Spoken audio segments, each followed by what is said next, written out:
Ministère, voir mon Sauveur face à face. Quant à nous, nous attendons la cité aux fondations éternelles. La cité conçue et construite par Dieu.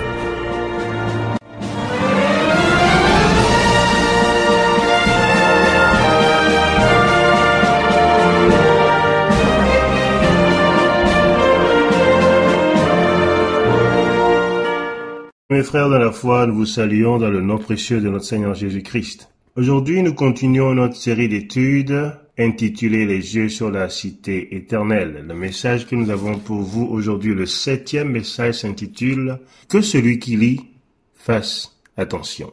Nous voulons commencer la méditation d'aujourd'hui par un petit rappel historique. L'histoire des religions nous enseigne que le 13 mai 1946, la reine du ciel, symbole du dieu soleil, ou Dieu Baal, fut proclamée reine du monde par les représentants contemporains de la Babylone antique.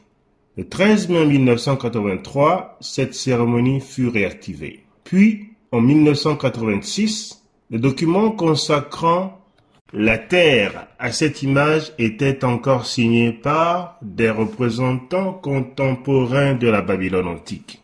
Pour mémoire, lorsque l'empire de Babylone fut vaincu par les Mèdes et les Perses, les Babyloniens se retirèrent sur le territoire de Pergame, avec tout leur arsenal spirituel de leur culte idolâtre. Ainsi, Jésus-Christ appellera Pergame la synagogue de Satan.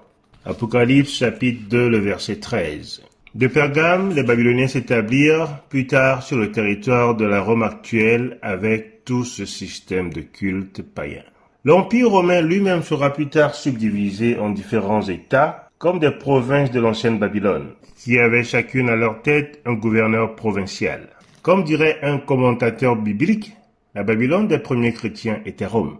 Et conséquemment, comme le savons, le monde actuel est toujours sous la domination de Rome, que nous pouvons considérer comme étant l'ancienne Babylone ressuscitée. Lors de l'ouverture des récents Jeux sportifs du Commonwealth en Angleterre, en 2022, une réplique de la tour de Babel et une représentation d'un veau de 10 mètres sur lequel était assise une femme avec diverses cérémonies de feu de cristal blanc allumé ont été utilisées lors de cette inauguration. Une cérémonie qui, selon de nombreux commentateurs bibliques, était purement celle du culte du dieu Baal sous ses diverses formes. Chers frères et sœurs en Christ, assistons-nous à différentes consécrations de notre monde au dieu Baal. L'ennemi est-il en train d'établir ses autels sous le regard d'un monde qui dort? Dans Matthieu, le chapitre 13, les versets 24 à 30, on nous raconte qu'une nuit, alors que tout le monde dormait, un ennemi vint, semant de la mauvaise herbe parmi le blé, et s'en alla. De la méditation d'aujourd'hui, nous parlerons du terme abomination de la désolation, en relation avec l'acte abominable, la scène abominable présentée lors de l'inauguration des Jeux olympiques de juillet 2024. Nous ferons cette analyse en relation avec le retour de Jésus-Christ. Alors le texte qui fera l'objet de notre méditation ce matin se trouve dans le livre de Marc, le chapitre 13, le verset 14, où nous lisons « Quand vous verrez l'abomination de la désolation établie là où elle ne devrait pas être, que celui qui lit prenne garde. Alors, que ceux qui sont dans la Judée fuient dans les montagnes. » Prions le Seigneur. Éternel notre Dieu, notre Père, nous te rendons grâce pour ta parole que tu nous as donnée afin que nous puissions nous préparer pour te rencontrer. Seigneur, nous te prions une fois encore de nous instruire à salut au nom tout-puissant de notre Seigneur Jésus-Christ. Amen. De la méditation d'aujourd'hui, nous essayerons de faire un échange de mots ou un remplacement de mots dans l'expression abomination de la désolation pour comprendre le sens de cette expression dans notre verset d'étude. Le mot abomination est défini comme quelque chose de détestable, de dégoûtant ou quelque chose qui fait horreur. Maintenant que nous avons l'explication du mot abomination, nous allons remplacer le mot désolation par le mot jugement. Ainsi, l'expression abomination de la désolation peut être définie comme un symbole dégoûtant, une chose détestable qui emmène le jugement de Dieu. L'abomination de la désolation est un sacrifice détestable qui entraîne le jugement de Dieu. Selon l'histoire chrétienne, cette expression a été utilisée pour la première fois lorsque le roi païen Antioche Épiphane IV, qui vivait au IIe siècle avant Jésus-Christ, avait remplacé le sacrifice perpétuel du temple juif par des sacrifices offerts aux idoles. Cela se produisit avant la naissance de Jésus-Christ, et cet acte abominable aurait conduit à la destruction du temple de Jérusalem en l'an 70 après Jésus-Christ.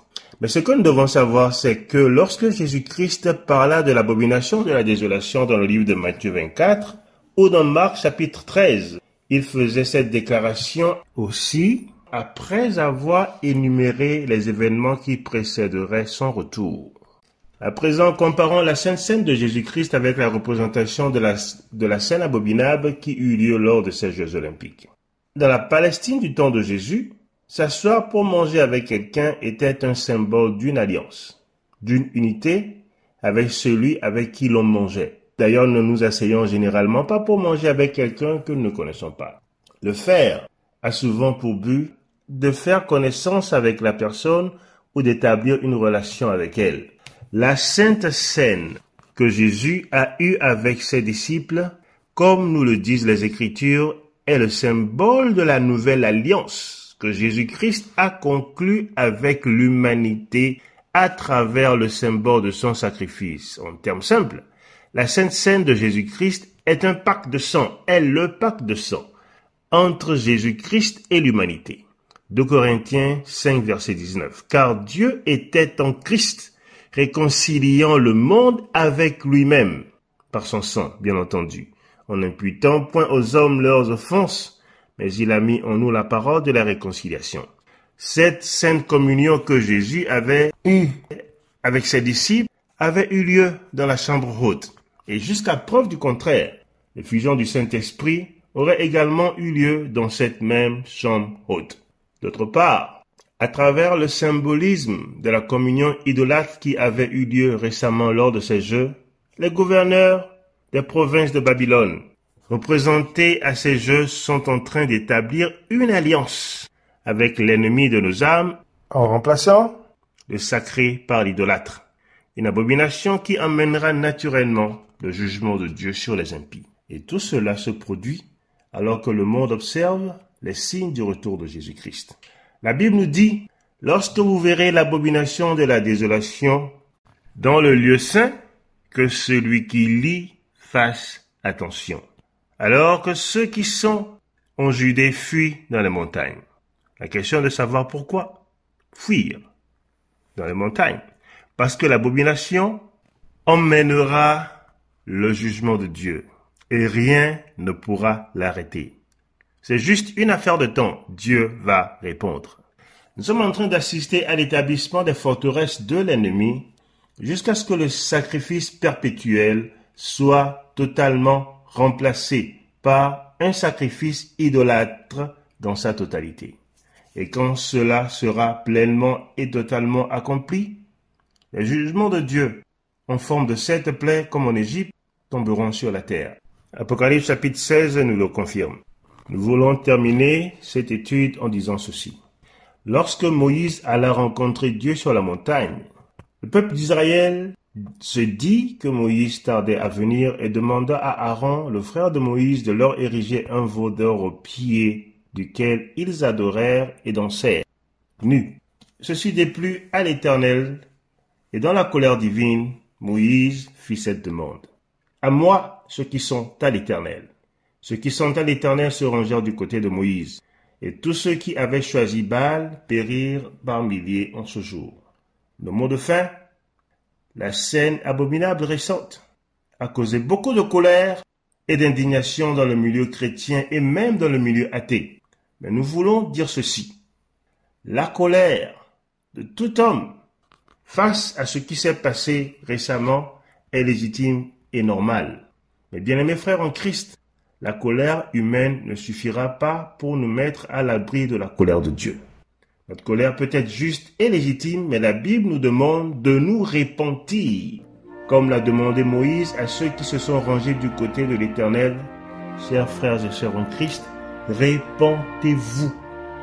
Chers amis, répentez-vous. Peuple de Dieu, répentez-vous, car Dieu vient comme un feu dévorant, il vient pour juger la terre. En ces temps de la fin qui précède le jugement divin, que nos cœurs soient donnés tout entiers à Jésus-Christ, afin qu'il nous mette à l'abri, comme il le fit pour Israël, avant ses jugements punitifs en Égypte. Que Dieu nous aide, au nom de Jésus-Christ, Maranatha. Jusqu'au prochain message, ayons les yeux fixés sur Jésus, l'auteur et le consommateur de notre foi. Voici, il vient bientôt.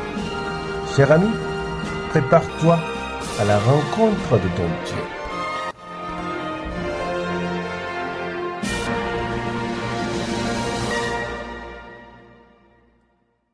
Si vous avez aimé cette vidéo, merci de vous abonner à Alliance Éternelle 7 et à bientôt.